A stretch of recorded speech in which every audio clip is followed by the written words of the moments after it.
والصلاة والسلام على عباده الذين اصطفى خصوصا على أفضلهم وخاتم النبيين محمد الأمين وعلى آله وصحبه أجمعين.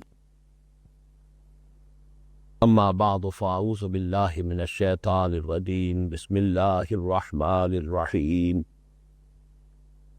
سبح لله ما في السماوات وما في الأرض وهو العزيز الحكيم. يا أيها الذين آمنوا لم تقولون ما لا تفعلون كبر مقتا عند الله أن تقولوا ما لا تفعلون. إن الله يحب الذين يقاتلون في سبيله صفا كأنهم بنيان مرصوص. وإذ قال موسى لقومه يا قوم لم تؤذونني وقد تعلمون أني رسول الله إليكم فلما زاغوا أزاغ الله قلوبهم والله لا يهدي القوم الفاسقين. وإذ قال عيسى ابن مريم يا بني إسرائيل إني رسول الله إليكم مصدقا لما بين يدي من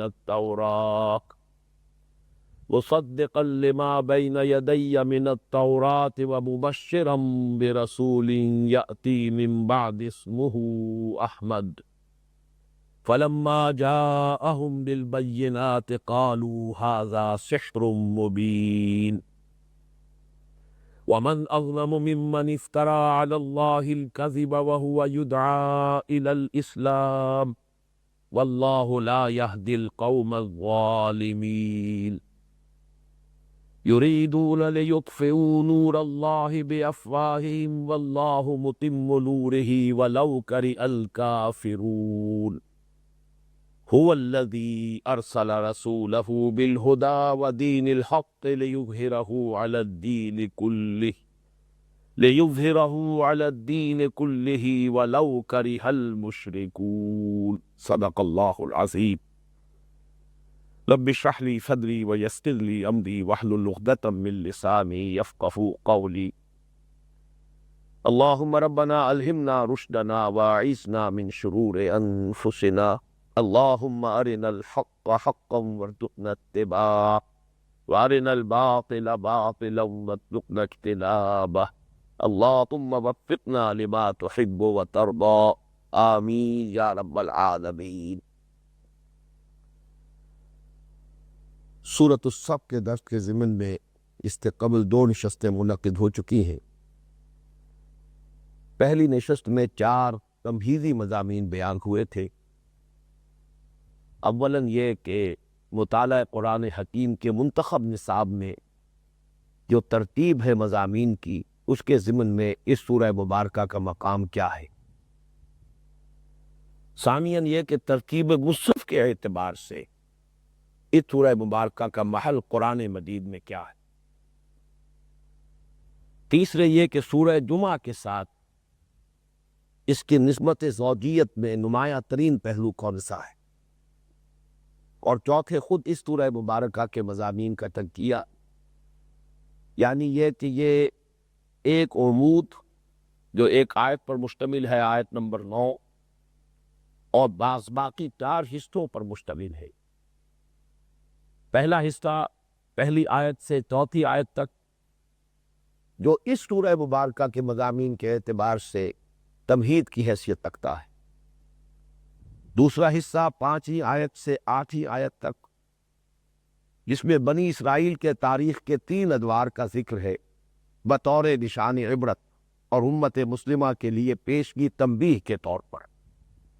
کہ جو طرز عمل انہوں نے اختیار کیا مبادہ تم بھی وہی اختیار کرو. اس کے بعد درمیان میں وہ آیہ مبارکہ ہے هو الذی ارسل رسولہ بالہدی ودین الحق لیظہرہ علی الدین کلہ ولو کرہ المشرکون،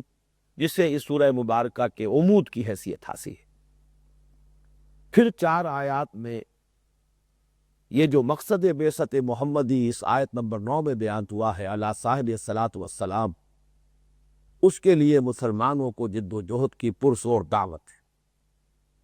آخری حصہ صرف ایک آیت پر مشتمل ہے، اگرچہ وہ بہت طویل ہے، پہلی 4 آیات کے برابر ہے حجم میں۔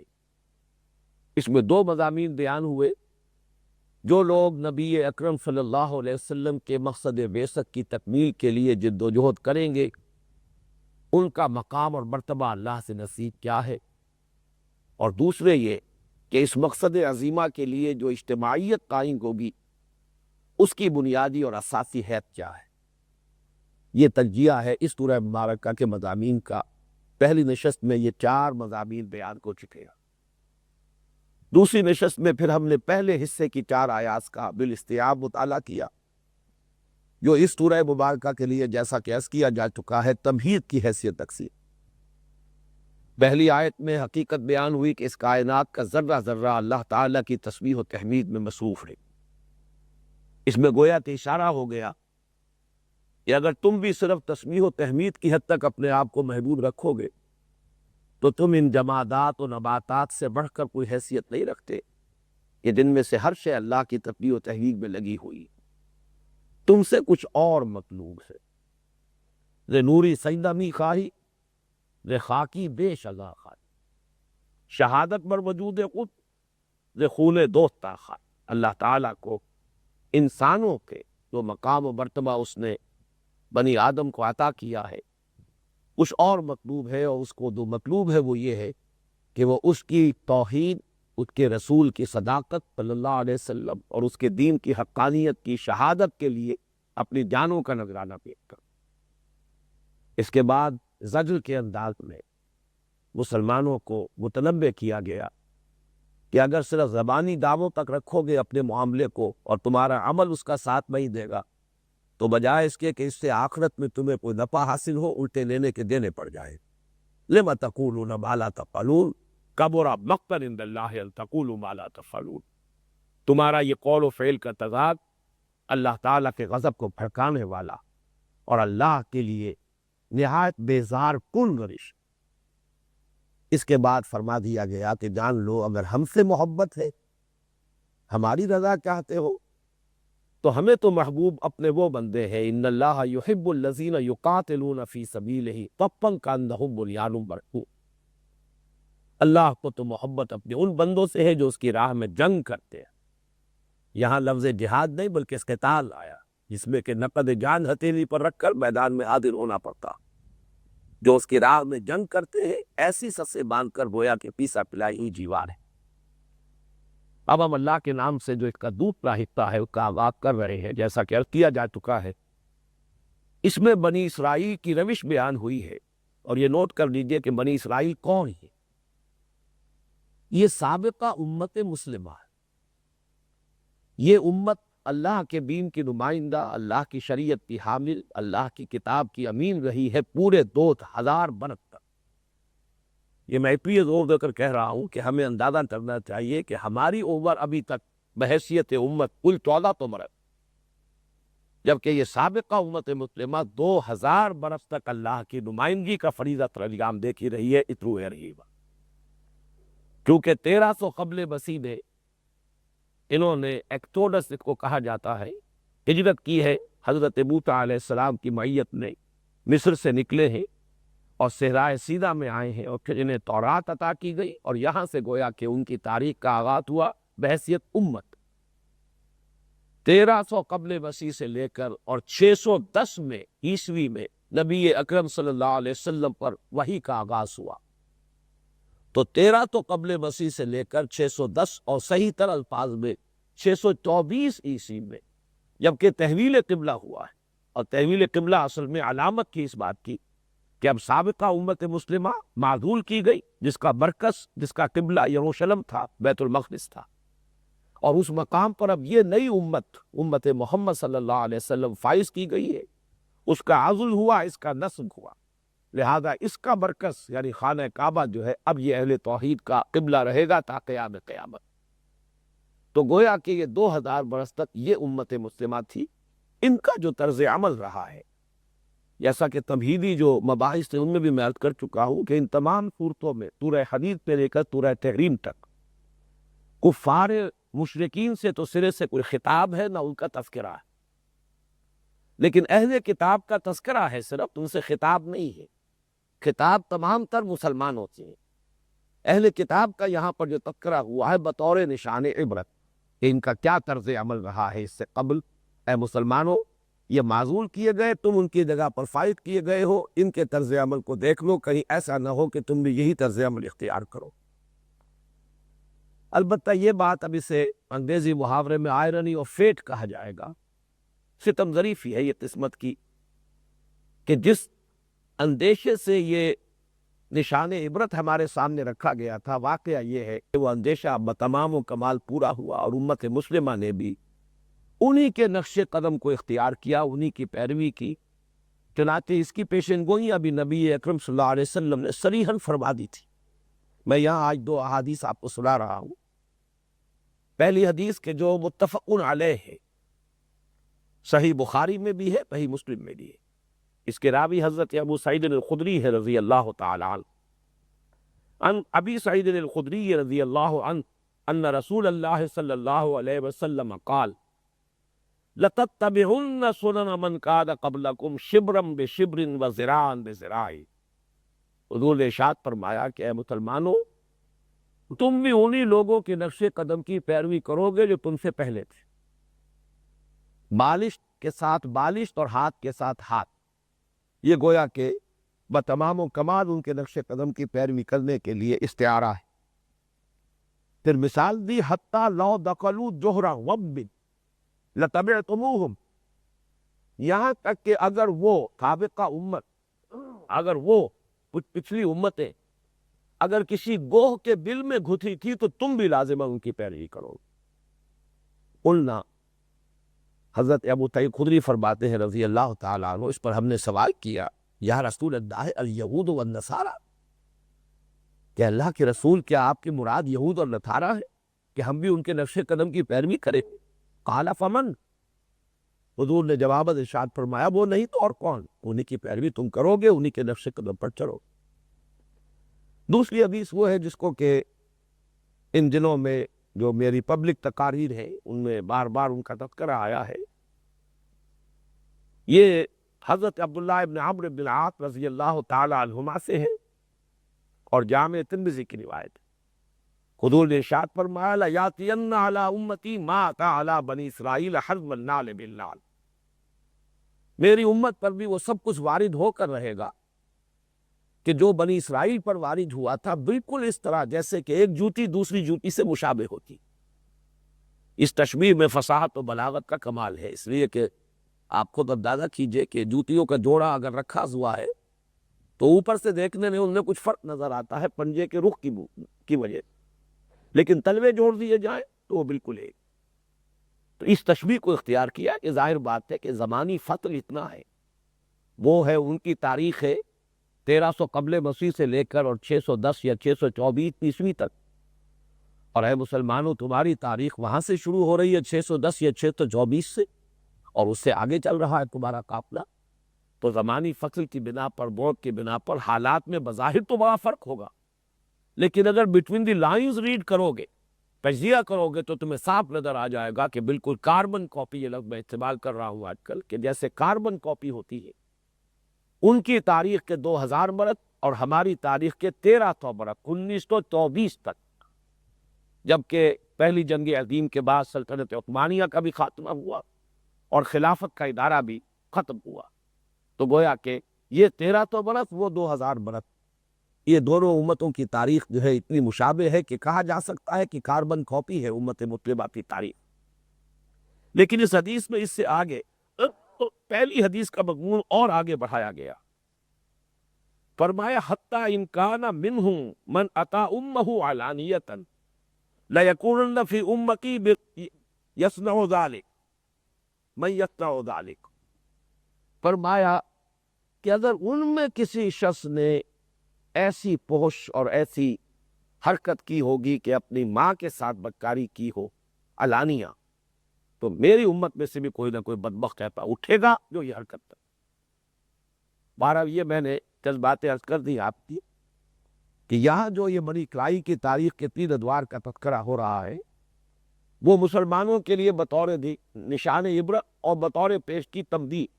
اگرچہ صورتحال واقعتاً جو کچھ ہوئی ہے وہ وہی ہے کہ ہم نے بھی بحیثیت امت انہی کے نقش قدم کی پیروی کی ہے۔ بارہ بھائی ٹیبل کا مطالعہ کرتے نہیں، یہود کا جو طرز عمل رہا ہے اسلام کے ساتھ، اس کا پہلا دور جو ہے وہ حضرت موسیٰ علیہ السلام کے ساتھ ان کا معاملہ۔ نوٹ کیجئے کہ حضرت موسیٰ علیہ السلام ان کی جانب صرف رسول ہی نہیں تھے، ان کے بہت بڑے محسن، ان کے نجات دہندہ۔ بدترین عذاب میں مبتلا سے بنی اسرائیل اس وقت مصر میں فرعون کے ہاتھوں اور اس کی قوم کے ہاتھوں۔ یذبحون ابناءکم ویستحیون نساءکم وفی ذالکم بلاء من ربکم عظیم۔ بدترین عذاب جو ہو سکتا ہے دنیا میں اس میں مبتلا تھے، نہایت سخت قسم کی ان سے بیگار لی جاتی۔ احرام مصر کی تعمیر میں نمل سینکڑوں ہزاروں جو ہے وہ پتھروں کے نیچے اور چٹانوں کے نیچے کچلے گئے ہیں اور ختم ہوئے۔ کہ جو کچھ ان کے پاس بیت رہی تھی، اللہ تعالیٰ نے حضرت موسیٰ علیہ السلام کے ذریعے سے اِذ انجیناکم من آل فرعون یسومونکم سوء العذاب یذبحون ابناءکم ویستحیون نساءکم وفی ذالکم بلاء من ربکم عظیم، اللہ نے حضرت موسیٰ علیہ السلام کے ذریعے سے ان کو نجات دی۔ حضرت موسیٰ علیہ السلام کو جو اللہ تعالیٰ نے 9 معجزے عطا کیے، 2 تو ابتدائی میں دیے تھے جب کوہ طور پر پہلا مکالمہ ہوا ہے، اسی وقت 2 عظیم معجزے عطا کیے گئے، اور پھر 7 اور معجزے ہیں جو پے بپے عطا کیے گئے۔ سورہ اعراف میں ان کی تفصیل بھی ہے، لیکن یہ کہ سورہ بنی اسرائیل کے آخر میں اس کا تذکرہ ایک آیت میں ہے، وَلَقَدْ آتَيْنَا مُوسَىٰ 9 آیات بَيِّنَاتٍ، 9 نشانیاں، بڑی روشن نشانیاں عطا کی۔ تو ظاہر ہے کہ یہ فرعون اور آل فرعون کے ساتھ ان تمام نشانیوں کا مشاہدہ، ان تمام معجزات کا مشاہدہ خود بنی اسرائیل نے کیا۔ اس کے باوجود جو ان کا طرز عمل رہا ہے حضرت موسیٰ علیہ السلام کے ساتھ، نہایت تکلیف کے، قدم قدم پر ان سے جھگڑنا، قدم قدم پر لان تان کرنا۔ اے موسیٰ، جیسے ہی وہ صحرائے سینا میں کوئی تکلیف آتی تھی، فوراً آ کر حضرت موسیٰ حضرت ہارون کے جلد ہو جاتے تھے کہ آپ لوگوں کی وجہ سے ہم اس مصیبت میں مبتلا ہو۔ اس سے تو وہ مصر کی ہماری جو اسیری تھی اور مصر کی غلامی تھی وہ بہتر تھی، وہاں کھانے کو تو ملتا تھا، یہاں تو ہمارے لیے پینے کا پانی نہیں ہے، کھانے کے لیے غذا نہیں۔ جس پر پھر اللہ تعالیٰ کی طرف سے معجزانہ طور پر 12 چشمے انہیں عطا کیے گئے۔ عصائے موسیٰ کی ایک ضرب سے چٹان سے 12 چشمے بنے، پھر انہیں من و سلوہ جیسی غذا دی گئی۔ لیکن اس کے باوجود جو ان کا طرز عمل رہا ہے اس کو اب یہاں پر اس آیت مبارکہ میں دیکھیے۔ وَإِذْ قَالَ مُوسَىٰ لِقَوْمِهِ يَا قَوْمِ لِمَ تُؤْذُونَنِي وَقَدْ تَعْلَمُونَ أَنِّي رَسُولُ اللَّهِ إِلَيْكُمْ فَلَمَّا زَاغُوا أَزَاغَ اللَّهُ قُلُوبَهُمْ وَاللَّهُ لَا يَهْدِي الْقَوْمَ الْفَاسِقِينَ۔ اور یاد کرو جب کہ کہا موسیٰ نے اپنی قوم سے کہ اے میری قوم کے لوگو، لِمَ تُؤْذُونَنِی، کیوں مجھے ایذا دے رہے ہو، کیوں مجھے کوفت پہنچا رہے ہیں، کیوں مجھے اذیت دے رہے ہیں۔ وَقَدْ تَعْلَمُونَ، اور تم خوب جان چکے ہو۔ تعلمون جو ہے فعل مضارع ہے، قد یہاں پر لا کر تاکید کی گئی، خوب تمہیں معلوم ہو چکا ہے، اچھی طرح پہچان چکے ہو۔ ظاہر بات ہے کہ وہ سارے معجزے ان کی نگاہوں کے سامنے تھے، حضرت موسیٰ علیہ السلام کو جو اللہ نے عطا کیے۔ وَقَدْ تَعْلَمُونَ أَنِّي رَسُولُ اللَّهِ إِلَيْكُمْ، اور تم خوب جانتے ہو، جان چکے ہو کہ میں اللہ کا رسول ہوں تمہاری جانب۔ یہاں یہ نکتہ سمجھ لیجئے کہ نبی اکرم صلی اللہ علیہ وسلم کے ساتھ جو حضرت موسیٰ علیہ السلام کو قرب اور مشابہت حاصل ہے، یہ بات قابل سمجھ جو ہے۔ قرآن مجید میں یوں کہا جا سکتا ہے کہ سب سے زیادہ ذکر تو حضور کا ہے صلی اللہ علیہ وسلم، اس لیے کہ قرآن مجید ایک اعتبار سے سیرت النبی ہی کی ایک کتاب ہے۔ جیسے کہ حضرت عائشہ صدیقہ رضی اللہ تعالیٰ عنہا نے فرمایا تھا کہ کان خلقہ القرآن، جبکہ فرمائش کی گئی تھی کہ ہمیں کچھ حضور کی سیرت سنائیے، تو الستم تقرؤون القرآن، ام المومنین نے سوال کیا کہ آپ لوگ قرآن نہیں پڑھتے؟ جب جواب دیا گیا قرآن تو ہم پڑھتے ہیں، ہم نے تو آپ سے سیرت کی فرمائش کی ہے، جو فرمایا کان خلقہ القرآن، حضور کی سیرت یہ قرآن کی تو ہے۔ اس لیے کہ آپ کو معلوم ہے جب غزوہ بدر کا تفصیلی تذکرہ ہو رہا ہے سورہ انفال میں، تو وہ بھی تو سیرت النبی کا ایک باب ہے۔ غزوہ احد کے تفصیلی حالات آ رہے ہیں سورہ آل عمران میں، تو وہ بھی سیرت النبی کا ایک باب ہے۔ غزوہ تبوک کے تفصیلی حالات سورہ توبہ میں آ رہے ہیں، تو وہ بھی سیرت النبی کا ایک باب ہے۔ اس اعتبار سے کہا جا سکتا ہے کہ سب سے زیادہ تذکرہ تو حضور کا ہے۔ لیکن یہ کہ اس کے بعد تمام انبیاء اور رسل میں سب سے زیادہ تذکرہ، بار بار کا تذکرہ جو ہے قرآن مجید میں حضرت موسیٰ کا ہے۔ مولانا حفظ الرحمان سہاروی رحمۃ اللہ علیہ نے جو قصص القرآن کتاب لکھی ہے، اس میں ہر نبی اور رسول سے متعلق آیات کی گنتی کر دی ہے کہ کس کے بارے میں کتنی آیات آئی۔ حضرت موسیٰ کے بارے میں 555 آیات قرآن مجید، گویا کہ کل 6000 سے کچھ 6500 بھی اگر آپ گنیں گے تو گویا کہ 1/13 قرآن جو ہے وہ حضرت موسیٰ علیہ السلام کی حالات پر مشتمل۔ تو اس سے آپ اندازہ کیجئے کہ ان کی اہمیت اور مشابہت کا ایک خاص پہلو ذہن میں رکھیے کہ حضور بھی 2 بعثتوں کے ساتھ مبعوث ہوئے۔ یہ اگلی صورت جو ہے سورہ جمعہ میں یہ مضمون تفصیل سے آئے گا۔ آپ کی ایک بعثت خصوصی تھی، هو الذی بعث فی الامیین رسولا منہم، اہل عرب کی طرف امیین کی جانب، یہ بعثت خصوصی۔ اور ایک بعثت عام ہے، بعثت عمومی ہے، الی کافۃ الناس، پوری نوع انسانی کی طرف۔ وما ارسلناک الا کافۃ للناس بشیرا ونذیرا، اے نبی ہم نے نہیں بھیجا ہے آپ کو مگر پوری نوع انسانی کے لیے بشیر اور نذیر بنا کر۔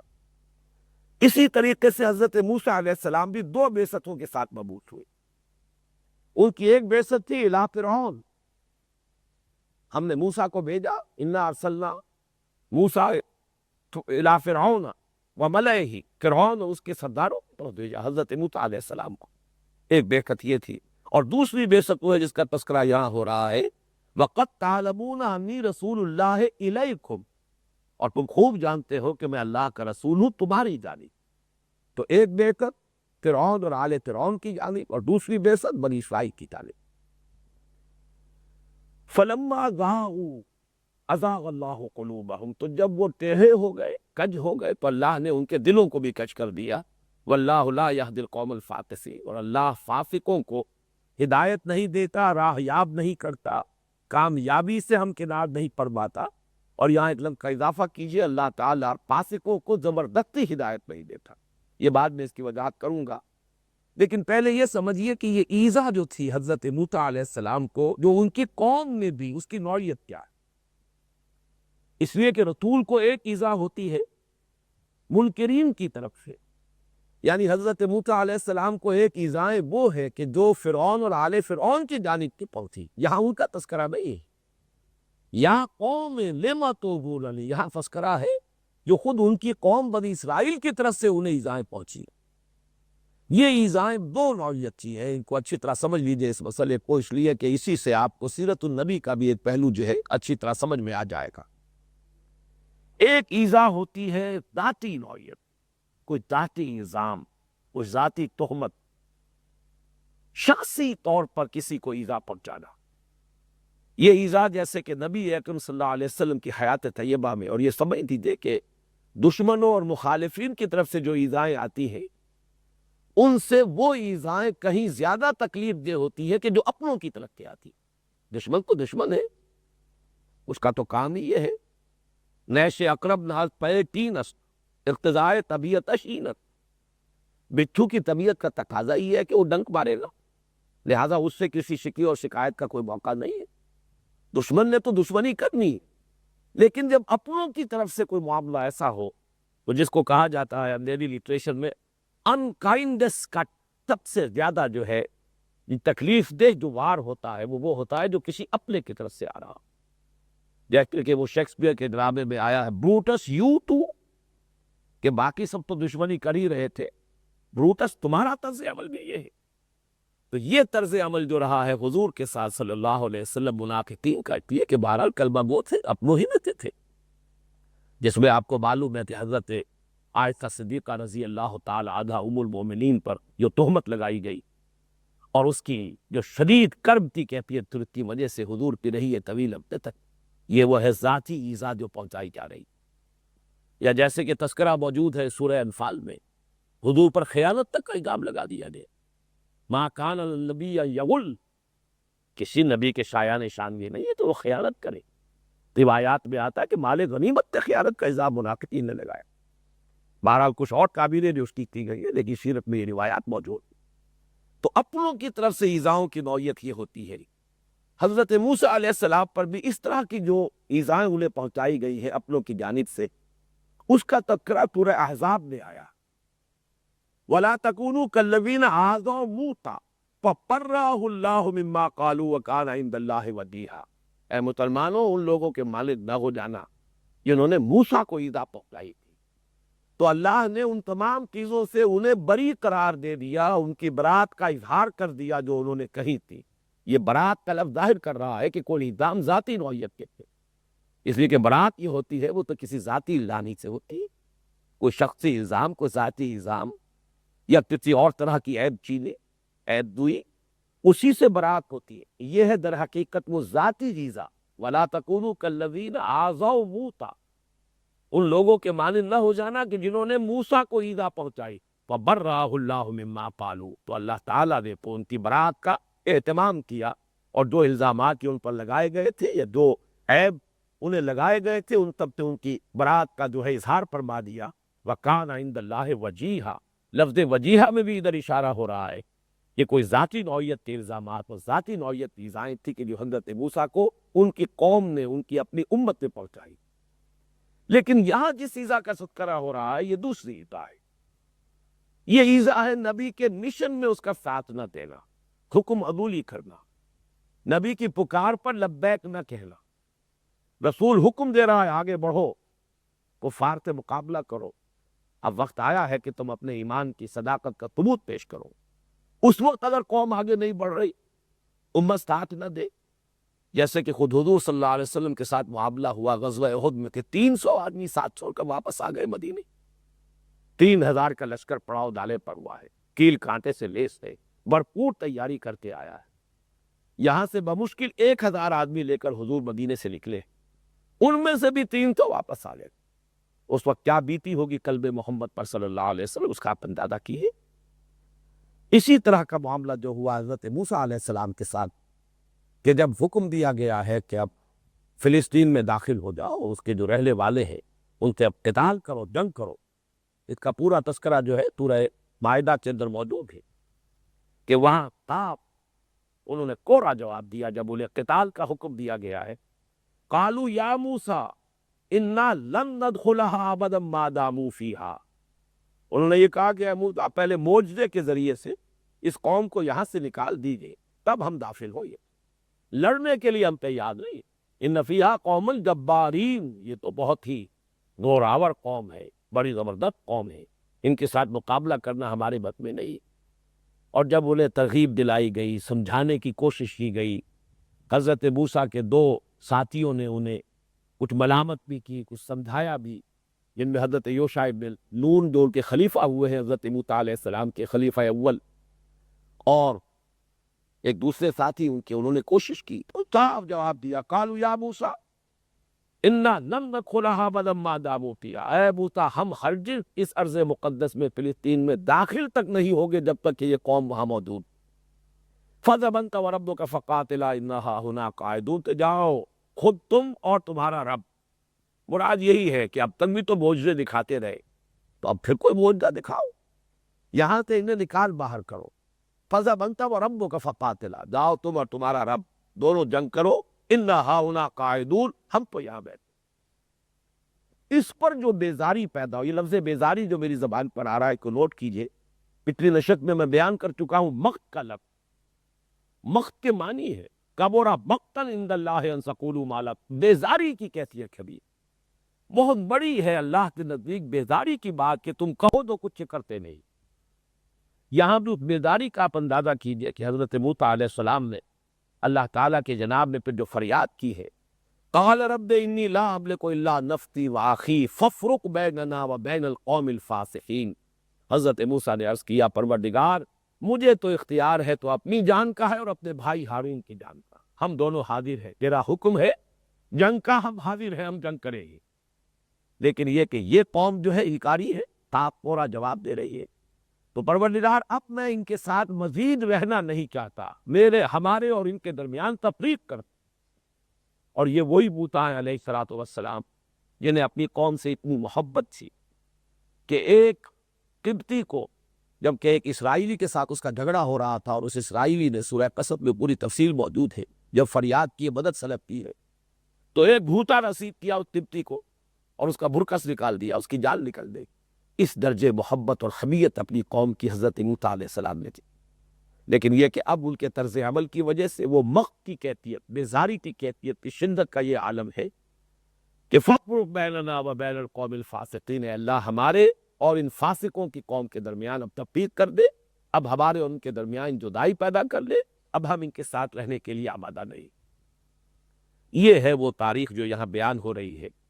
وَإِذْ قَالَ مُوسَىٰ لِقَوْمِهِ يَا قَوْمِ لِمَ تُؤْذُونَنِي وَقَدْ تَعْلَمُونَ أَنِّي رَسُولُ اللَّهِ إِلَيْكُمْ۔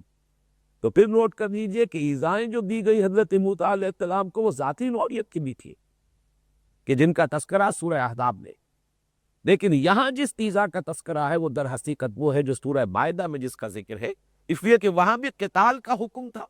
اور یہاں بھی اس آیت سے متصل قبل قتال والی آیت ہے، إِنَّ اللَّهَ يُحِبُّ الَّذِينَ يُقَاتِلُونَ فِي سَبِيلِهِ صَفًّا كَأَنَّهُمْ بُنْيَانٌ مَرْصُوصٌ۔ تو چونکہ قوم نے اس وقت کوڑا جواب دیا، قتال سے انکار کیا، تو اس وقت جو بیزاری کی کیفیت حضرت موسیٰ علیہ السلام نے پیدا ہوئی ہے اس کا تذکرہ ہو رہا ہے۔ اس آیت مبارکہ کا جو دوسرا حصہ ہے وہ اگر اس صورت کے مضامین کے اعتبار سے تو ضمنی شمار ہوگا، فَلَمَّا زَاغُوا أَزَاغَ اللَّهُ قُلُوبَهُمْ۔ لیکن یہ بات میں نے اس سے پہلے کئی مرتبہ بیان کی ہے کہ قرآن حکیم میں فلسفہ اور حکمت کے جو اہم ترین مضامین آتے ہیں وہ اکثر و بیشتر ضمنی طور پر آتے ہیں، اس لیے کہ قرآن مجید کا جو اصل خطاب ہے امیین کے ساتھ تھا۔ عرب کے لوگ بالعموم وہ زیادہ پڑھے لکھے لوگ نہیں تھے، ان کا نام ہی امیین، ان پڑھ قوم قرار دیا گیا۔ تو فلسفہ اور منطق اور حکمت یہ گویا کہ ان کے مزاج کے ساتھ زیادہ ہم آہنگی رکھنے والے نہیں، کیونکہ اصل مخاطب وہ تھے، قرآن کے اولین مخاطب وہ تھے۔ لہذا اس قسم کے غامض مضامین جہاں بھی قرآن میں آئے ہیں وہ اس طور سے آئے ہیں کہ کسی سلسلہ کلام میں ضمنی طور پر وہ بہت بڑی اہم حقیقت جو ہے وہ بیان ہو جاتی، تاکہ اگر کوئی تب اس پر غور نہ کرے تب بھی وہاں سے گزر جائے تو تسلسل جو ہے کلام کا اور خطاب کا برقرار رہے۔ البتہ جس میں وہ صلاحیت اور استعداد ہو پھر وہ وہاں رک جائے گا، اور وہاں پر گویا کہ اپنی مائکروسکوپ کا لینس جو ہے وہ فکس کر کے اور وہ پھر توقف کرے گا، غور و فکر کرے گا، پھر اسے وہاں سے وہ حکمت کے موتی جو ہے وہ دستیاب ہو جائے گی۔ تو قرآن مجید کا جو قانون ہدایت و ضلالت ہے اس کے ضمن میں نہایت اہم دفعہ اس قانون کی ایک جگہ پر آئی ہے، جس سے وہ جو مسئلہ بعض جگہ پر الجھ جاتا ہے، اس لیے کہ ہدایت و ضلالت کے ضمن میں جبر و قدر کا معاملہ جو ہے وہ قرآن مجید کی بعض آیات کے حوالے سے تو آتا ہے کہ بس اللہ ہدایت دیتا ہے جس کو چاہتا ہے، گویا کہ انسان کے اپنے ہاتھ میں نہیں ہے ہدایت کا عطا کرنا۔ اللہ گمراہ کرتا ہے جس کو چاہتا ہے، گویا کہ در حقیقت گمراہی جو ہے وہ ان الفاظ سے بظاہر جو متبادل ہوتا ہے وہ یہ ہے کہ گمراہی کا سبب جو ہے وہ اللہ تعالیٰ کا فیصلہ ہے، حالانکہ ایسی بات نہیں۔ یہاں اس کو کھول دیا گیا، فَلَمَّا زَاغُوا أَزَاغَ اللَّهُ قُلُوبَهُمْ۔ اللہ تعالیٰ کا قانون ہدایت و ضلالت یہ ہے کہ جو ہدایت کا طالب ہوگا اللہ اسے ہدایت دے گا، جس کے دل میں کجی ہوگی، جو خود کجی کا فیصلہ کر لے گا، پھر اللہ اس کے دل کو بھی کج کر دے۔ یہ ایک بات یہاں پر نہایت وضاحت کے ساتھ بیان کر دی گئی کہ یہاں پر پہلے کجی کی نسبت الٹی کرو، فلما زاغوا، جب وہ ٹیڑھے ہو گئے، انہوں نے ٹیڑھی روش اختیار کی، کج روی اختیار کر لی، اس کا منطقی نتیجہ یہ ہے ازاغ اللہ قلوبہم، اللہ تعالیٰ نے ان کے دلوں کو بھی ٹیڑھا کر دیا۔ واللہ لا یہدی القوم الفاسقین، اسی لیے میں نے عرض کیا تھا یہاں اس لفظ کا اضافہ کیجئے مفہوم کو پورا کرنے کے لیے، اللہ فاسقوں کو زبردستی ہدایت نہیں دے گا، اللہ تعالیٰ ہدایت دیتا ہے ان کو جو ہدایت کا طالب ہو، ہدایت کا جویا ہے، ہدایت کا خواہش مند اللہ ہدایت دے گا، لیکن جو ہدایت کا جویا نہیں، جو ضلالت کا جویا ہے اور متلاقی ہے، جیسے کہ مکھی جو ہے گندگی ہی پر بیٹھتی ہے، تو اگر کسی کی فطرت مت ہو چکی ہے، وہ کجی ہی کا متلاشی ہے، اللہ تعالیٰ پھر اس کو اسی راستے پر ڈالتا ہے، اور کسی کی پھر منطقی انتہا وہ ہے جسے قرآن مجید میں ختم قلوب سے تعبیر کیا گیا، ختم اللہ علی قلوبہم۔ ایک آدمی تیرا راستہ اختیار کرتا ہے، اللہ تعالیٰ اس کے ذہن کو، اس کے قلب کو اسی رخ پر ڈال دیتا ہے، ہوتے ہوتے جسے آپ کہتے ہیں انگریزی میں پوائنٹ آف نو ریٹرن، آدمی ایک طرف ترقی کرتے ہوئے تدریجاً بڑھتا چلا جاتا ہے، ایک حد تک تو ایسا ہوتا ہے کہ واپسی کا بھی امکان برقرار رہتا ہے کہ انسان اگر سوچے اور اپنے قدم جو ہے ریٹریس کرنا چاہے تو اس کا امکان ہو، لیکن ایک حد وہ آ جاتی ہے کہ پھر انسان کے لیے واپسی ناممکن ہو جاتی، پوائنٹ آف نو ریٹرن تک پہنچ گیا انسان۔ اس کو قرآن کہتا کہ اب اللہ نے ان کے دلوں پر مہر کر، ختم اللہ علی قلوبہم وعلی سمعہم وعلی ابصارہم غشاوہ، اللہ نے ان کے دلوں پر مہر کر دی ہے اور ان کے کانوں پر سماعت پر مہر کر دی، ان کی آنکھوں پر پردے پر۔ یہ ہے وہ آخری کیفیت کہ جو اس قانون کی اس دفعہ کے زد میں جو لوگ آ جاتے ہیں کہ جو کدی اختیار کرتے ہیں، اللہ ان کے دلوں کو بھی کج کر دیتا ہے، ان کی سوچ بھی ٹیڑھی ہوتی چلی جاتی ہے، ان کا زاویہ فکر جو ہے وہ کج ہوتا چلا جاتا ہے، اور اس میں ترقی کرتے کرتے انسان وہاں تک پہنچتا ہے کہ بالآخر طبع اللہ علی قلوبہم وختم اللہ علی قلوبہم۔ یہ دو تعبیرات ہیں، اللہ تعالیٰ ان کے دلوں کے اوپر مہر بنا دیتا ہے۔ اب آئیے دوسرا دور جو ہے تاریخ بنی اسرائیل کا۔ وَإِذْ قَالَ عِيسَى ابْنُ مَرْيَمَ يَا بَنِي إِسْرَائِيلَ إِنِّي رَسُولُ اللَّهِ إِلَيْكُمْ۔ اب نوٹ کر لیجئے کہ یہ 1300 برس کا، 13 صدیوں کا فصل ہے ان دو ادوار یہ، کیونکہ بحیثیت امت جو تاریخ شروع ہوتی ہے بنی اسرائیل کی، ویسے تو بنی اسرائیل حضرت یعقوب علیہ السلام کی اولاد ہے، تو لٹرلی تو سمجھا جائے گا کہ حضرت یعقوب کے زمانے ہی سے ان کی تاریخ شروع ہو گئی، لیکن اس وقت تک یہ ایک نقل ہے، ایک خاندان ہے۔ اصل میں امت کی حیثیت جو انہیں حاصل ہوئی امت مسلمہ کی، وہ اس وقت جبکہ انہیں کتاب عطا ہوئی تورات، حضرت موسیٰ علیہ السلام کی بعثت کے ساتھ ان کی تاریخ ایک امت مسلمہ کی حیثیت سے شروع ہوئی، اور 1300 برس تک یہ اللہ تعالیٰ کا جو خاک قبل قوم پر ہوا ہے واقعتاً اس کا بہت بڑا مظہر ہے کہ ان کے ہاں نبوت کا تار ٹوٹا ہی ہے، یہ تار مسلسل چلتا رہا ہے، ہر وقت ایک نبی موجود، کوئی وقت ایسا نہیں آیا کہ نبی موجود نہ ہو۔ چنانچہ اس کی صراحت ہے ایک حدیث میں، حضور نے فرمایا صلی اللہ علیہ وسلم، کانت بنو اسرائیل تسوسہم الانبیاء، بنی اسرائیل کی سیاست انبیاء کر سے، سیاست سے مراد ہے انتظام، اہتمام، انصرام، کسی قوم کے معاملات کو وہ کا اہتمام اور انتظام کرنا، تو یہ سیاست جو تھی بنی اسرائیل تھی انبیاء کے ہاتھوں میں تھی۔ اور کی حدیث کا دوسرا ٹکڑا یہ ہے، کلما ہلک نبی خلفہ نبی، جیسے ہی کسی نبی کا انتقال ہوتا تھا اس کا خلیفہ بھی نبی ہی ہوتا تھا۔ یہ تسلسل کے ساتھ 13 صدیوں تک یہ سلسلہ جاری رہا، یہاں تک کہ، اور یہ بھی عجیب مشابہت ہے اول و آخر میں، کہ آغاز کے وقت بھی 2 رسول تھے، حضرت موسیٰ بھی اور حضرت ہارون بھی علیہم الصلاۃ والسلام، اور جب یہ تار ختم ہوا ہے، اسی لیے اس کو کہتے ہیں فترت اولا، نبوت کا سلسلہ جو ہے اس میں پہلا جو وقفہ آیا ہے وہ حضرت عیسیٰ اور حضور کے مابین میں، یہ 600 برس جو ہے یہ فترت اولا کہلاتی ہے، اور اس کے بعد حضور صلی اللہ علیہ وسلم کی بعثت ہوئی، اور اب یہ فترت ہے ہمیشہ کے لیے ختم نبوت ہو گئی حضور پر صلی اللہ علیہ وسلم۔ لیکن درمیان میں پہلا وقفہ جو آیا ہے وہ یہ 600 برس ہے، 6 صدیاں ہیں حضرت عیسیٰ اور حضرت محمد صلی اللہ علیہ وسلم علیہ الصلوۃ والسلام کے مابین۔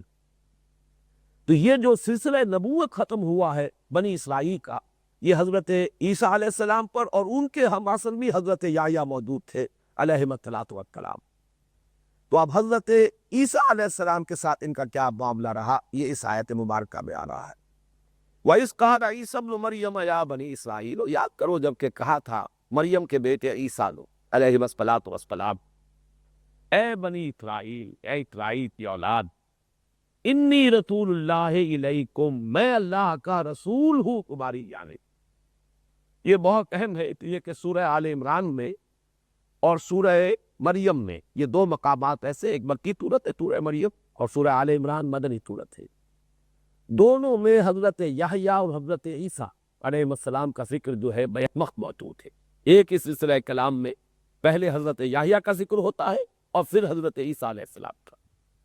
لیکن سورہ آل عمران میں یہ بات بہت زیادہ قابل توجہ ہے، نوٹ کرنے کے قابل ہے، کہ حضرت یحییٰ علیہ السلام کے بارے میں جو بھی اللہ تعالیٰ نے ان کی صفات بیان کی ہے، ان کی مدح کی ہے، تعریف بیان کی ہے، لیکن اس کا اختتام ہو جاتا ہے نبیم من الصالحین، وہ نبی سے، صالحین میں سے نبی سے۔ حضرت عیسیٰ کا تذکرہ آتا ہے تو رسولا الی بنی اسرائیل، ان دونوں تعبیرات میں بڑا فرق۔ حضرت یحییٰ صرف نبی تھے، رسول نہیں سے، جبکہ حضرت عیسیٰ علیہ السلام رسول، اور اس بات کو اس لیے واضح کیا گیا ہے کہ نبی کا معاملہ تو یہ ہوتا ہے جیسے حضرت یحییٰ کے ساتھ ہوا علیہ الصلوۃ والسلام، انہیں شہید کر دیا گیا، رسول کا معاملہ یہ نہیں ہو سکتا، رسول قتل نہیں کیے جا سکتے۔ رسول کے در پہ جب ہوئے ہیں تو اللہ تعالیٰ نے رسول کو بچایا ہے اور زندہ آسمان پر اٹھایا ہے، رسولا الی بنی اسرائیل۔ بہرحال یہاں بھی صراحت کے ساتھ انی رسول اللہ علیکم، اے بنی اسرائیل میں اللہ کا رسول ہوں تمہاری جانب۔ اور خاص جو حضرت عیسیٰ علیہ السلام کی احسان کی، یہ گویا کہ حضرت موسیٰ اور حضرت محمد صلی اللہ علیہ وسلم کے مابین ایک لنک کی حیثیت رکھتے۔ مصدقا لما بین یدی من التوراۃ، میں تصدیق کرتے ہوئے آیا ہوں، مصداق بن کر آیا ہوں ان چیزوں کی جو میرے سامنے تورات میں سے موجود ہے۔ وَمُبَشِّرًا بِرَسُولٍ یَأْتِی مِن بَعْدِی اسْمُهُ احمد، اور میری دوسری حیثیت یہ ہے کہ بشارت دیتے ہوئے آیا ہوں ایک رسول کی جو میرے بعد آئیں گے، جن کا نام ہی ہے احمد صلی اللہ علیہ وسلم۔ یہ جو خاص حیثیت ہے حضرت عیسیٰ علیہ السلام کی، اسے اچھی طرح نوٹ کر دیجئے۔ حضرت عیسیٰ علیہ السلام اگر سے جلیل القدر پیغمبر ہے، رسول ہے، اللہ نے انہیں کتاب بھی دی ہے انجیل، لیکن کوئی نئی شریعت لے کر وہ نہیں آئے، بلکہ حضرت موسیٰ علیہ السلام ہی کی شریعت کی تجدید اور توثیق کرتے ہوئے آئے۔ گویا کہ اس حیثیت سے حضرت موسیٰ علیہ السلام کی ہی جو تسلسل ہے امت موسیٰ کا، اسی کا ایک حصہ حضرت عیسیٰ علیہ السلام کی بعثت کی ہے۔ اور یہ بات اس دور میں بہت ہی عمدگی کے ساتھ کہی ہے وہ جو دی 100 کا مصنف ہے ڈاکٹر مائیکل ہارٹ، صراحت کے ساتھ اسے لکھا ہے کہ حضرت عیسیٰ علیہ السلام جب تک موجود تھے دنیا میں، اس وقت تک عیسائیوں کی حیثیت، ان کے پیروکاروں کی حیثیت یہود ہی کے ایک فرقے اور جماعت سے زیادہ نہیں تھی۔ وہ علیحدہ تشکل، کو علیحدہ امت، کوئی علیحدہ حیثیت جو ہے حضرت عیسیٰ علیہ السلام نے اپنی معین نہیں کرائی، بلکہ وہی جو امت ہے، امت موسیٰ علیہ السلام، اور وہی جو شریعت ہے، شریعت موسوی علیہ سائر السلام، در حقیقت اسی کا تسلسل، اسی کی توثیق ہے۔ چنانچہ متی کی انجیل میں یہ الفاظ اب بھی موجود ہے، don't think I have come to destroy law, ہرگز یہ گمان نہ کرنا کہ میں شریعت کو ختم کر دے آیا ہوں۔ اب اسے بھی وہ آئرن آف فیٹ کہا جائے گا، قسمت کی ستم دریپی، کہ سینٹ پال نے حضرت عیسیٰ علیہ السلام کے رفع سماوی کے کچھ ہی عرصے بعد، تھوڑے حصے دنوں کے بعد طے کر دیا کہ شریعت موسوی ہم پر لاگو نہیں ہے، اور یہ مذہب جو ہے موجودہ عیسائیت، یہ ایک عجیب مذہب کی حیثیت رکھتا ہے جس میں سرے سے شریعت ہے ہی نہیں، صرف ایک عقیدہ ہے، ڈوگما ہے، اور صرف کچھ اخلاقی تعلیمات ہے، یا یہ کہ بعد میں اس نے ایک مسٹیسزم کی اور تصوف کی شکل اختیار کر لی، اللہ خیر اللہ۔ لیکن یہ کہ انبیاء اور رسل کے ساتھ جو اہم ترین شے ہوتی ہے، یعنی اللہ کی شریعت، اللہ کا قانون، اوامر اور نواہی، حلال اور حرام کے فیصلے، اس کا سرے سے وجود ہی اس دین کے اندر اب موجود نہیں۔ لیکن یہاں جو الفاظ آ رہے ہیں اور خود انجیل کے الفاظ اس کی جو ہے توثیق کرتے ہیں اور تائید کرتے ہیں کہ یہ ہرگز مت گمان کرنا کہ میں شریعت کو ختم کرنے آیا ہوں، اس کا ایک ٹوٹا بھی اپنی جگہ کے تبدیل نہیں ہوگا۔ یہ ہے حضرت عیسیٰ علیہ السلام کے الفاظ جو آج ہی متی کے بھی موجود۔ البتہ مصدقا لما بین یدی، تصدیق کرتے ہوئے آیا ہوں اس کی جو میرے سامنے موجود ہے، تورات میں تھے۔ اس میں ایک تو ادھر اشارہ ہو گیا کہ تورات اس وقت محفوظ نہیں رہی تھی، جو کچھ باقی ہے موجود ہے تورات میں سے، اور یہ تاریخی حقیقت ہے کہ حضرت مسیح علیہ السلام کی بعثت سے تقریباً 700 سال قبل نیبوکدنضر نے جو حملہ کیا تھا یروشلم پر، اور جو اینٹ سے اینٹ بجائی تھی ہیکل سلیمانی کی، اور 6 لاکھ یہودیوں کو قتل کیا تھا، اور بقیہ 6 لاکھ کو قیدی بنا کر وہ لے لیا تھا بیبیلونیا، اس وقت سے وہ اصل تورات دنیا سے غائب ہو چکی ہے کہ جو حضرت موسیٰ علیہ السلام نے عطا کی تھی اس امت کو۔ نہ اب وہ پتھر کی تختیاں موجود ہیں کہ جن پر وہ احکام عشرہ جو ہے وہ لکھے ہوئے اللہ تعالیٰ نے کوہ طور پر عطا کیے تھے، نہ وہ اصل تحف موسیٰ جو ہے ان کا کوئی وجود موجود ہے، بلکہ 150 برس کے بعد پھر جب کیپٹیوٹی سے رہا ہو کر دوبارہ یہ آئے ہیں، یروشلم آباد کیا ہے انہوں نے کہ خطرو یا ذوالقرنین کی مہربانی سے، اس کے بعد یادداشت سے انہوں نے دوبارہ یہ تورات مرتب کی ہے جو پہلی 5 کتابیں ہیں اس وقت اولڈ ٹیسٹمنٹ کی۔ اس اعتبار سے یہ الفاظ بہت معنی خیز ہے، مصدقا لما بین یدی من التوراۃ، جو میرے سامنے تورات میں سے جو کچھ موجود ہے میں اس کی تصدیق کرتے ہوئے آیا ہوں۔ البتہ اس کی تصدیق کرتے ہوئے کہ مفہوم کیا ہے، یہ دو مفہوم ہے، اور تو کہ اب وقت ختم ہو چکا ہے تو انشاءاللہ اگلی نشست میں میں اس مضمون کو جاری رکھوں گا۔ بارک اللہ لی و لکم فی القرآن العظیم ونفعنی وإیاکم بالآیات والذکر الحکیم۔